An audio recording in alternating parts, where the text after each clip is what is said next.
A Philly fighter could knock you out in a minute. My record was 40 wins, 7 losses, and 1 draw. People don't do things the way that we do things. The majority of boxers you meet are very humble and nice and will do anything for you.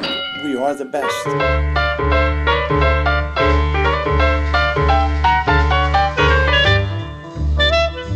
These are some of the greatest Philadelphia fighters ever. Matthew Saad Muhammad, Eddie Briscoe, Bully the Worm Monroe, Tyrone Everett. Everybody here volunteers their service. Nobody gets paid. It's a unique gym. Petey Pop built the building for me. Everything you say in there, everything's perfect here. Joe always wanted to give something back to the community because he made his money with boxing. The greatest Philadelphia fighter, Smoking Joe Frazier right here, fighting Ali. Timmy was a 2-time heavyweight champion. We got his nephew training here, Chazz Witherspoon, also a heavyweight. This is my gym that I attend. It's called Johan's Gym.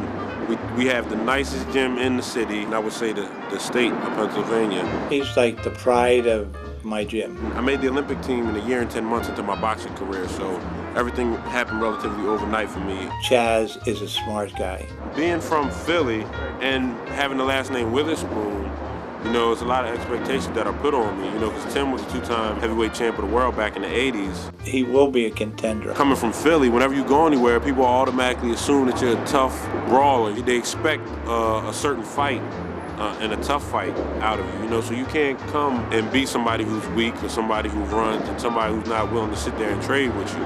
You don't get many Philly fighters that are dancers and hit and run. That doesn't happen. And you probably couldn't get training for that fighter in Philadelphia. Philly has a rich tradition of tough, rugged champions. You have to carry that torch, so to speak. I'll introduce you to Lajuan. He was getting ready for a title shot. Broke his jaw in the 2nd round, finished the fight and won it. It's the only other guy that ever did that was Muhammad Ali. My name is Lajuan Simon from Philadelphia, PA. Been boxing for 7 or 8 years. 15-0 with 2 draws, 9 knockouts. On my way to becoming a world champion. Hopefully, I get the right opportunity. I always loved boxing. I seen a Marvin Hagler fight when I was younger, and ever since then I always wanted to fight. I guess be a professional and try to go for a world belt. I was a fighter, but I don't fight no more. Philadelphia boxers tend to stay involved. I'm a trainer now. I fought Leo Martin, Floyd Patterson, sparred with George Foreman. I fought George Foreman at the Spectrum in 1971. I had a good record when I first started out at the light heavy. And then they tried to move me into heavyweights. And that's where I started to go down. He was only 175 pounds. When you put a fighter up against the guy, you can just look at his style and you think, my guy could take him. And that's the kind of fight you put him in. But as a light heavyweight, I was 17-1. This is what can happen in boxing.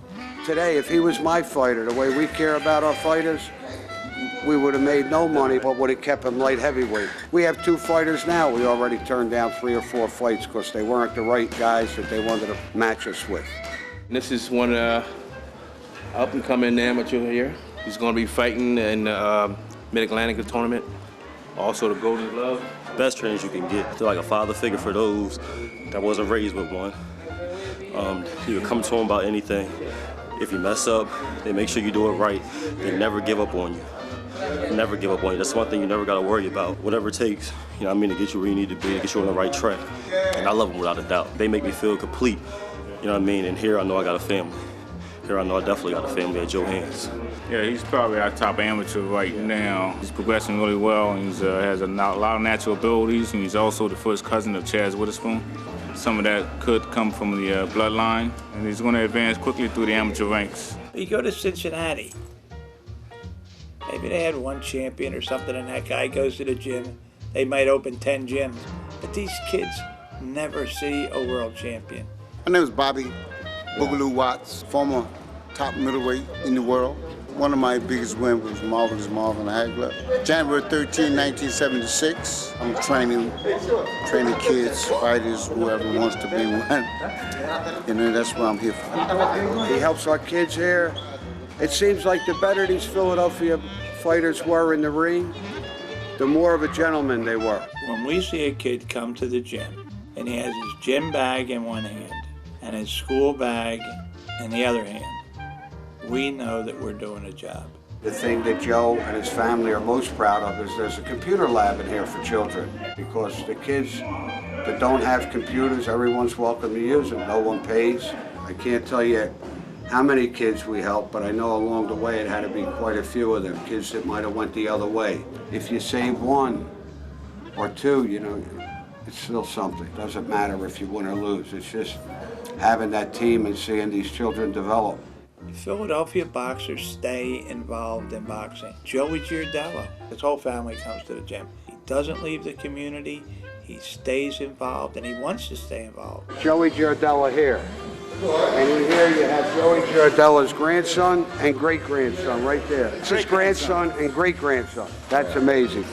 What, 1948 to 1967. I love banging. It's part of me. Been in the family for many years. Just started training. Years ago I was in the gym just for working out. Kind of getting in here now, just kind of having fun with it. It's all non-profit. It's really out of love. And I mean, I got my trainer Tommy here, for instance. He comes here every day of the week, strictly out of love. And I mean, that's what really shows through here. It's like my Cheers in Philly, you know what I mean? It's just a place where everybody can go, and it's kind of like family. You come in here every day, whether you're happy, sad, no matter what, everybody accepts you, takes you for what it is. My son is my pride and joy, Joey Giardello's great-grandson, Shawn Michaels. He's working so far with a few of the guys in here and everything like that, and it looks like maybe after the first of the year he's going to be possibly stepping in the ring. They're not in here like to let the kids get beat down. They're here to work with them and build the kids into better people. And you can see that just by looking at a few of the younger kids here.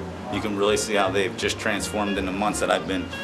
You can see it. They really do. They take little kids and make them into men. Yeah, I can't wait till I'm 13. I'll finally be a teenager. That'll be fun. This is my baby fighter right here, Shawn. So, you know, I'm trying to develop and bring him along just as well as other guys. I'm bringing them along. This place, I like it here. It's nice. It's got a lot of space. The trainers, they're good. A lot of nice people here. It's really fun. It's a lot of good experience, and I just love doing boxing. I just love doing it. Take my grandfather's place, Joey Giardello. Today we work on a lot of skills and stuff, bobbing and weaving and combinations. There's a unique way that we train. Sparring sessions, they're like wars. And the great thing about doing this for me, as I said, I'm 70 years old. I planned my life to be a certain way, and that's how it is.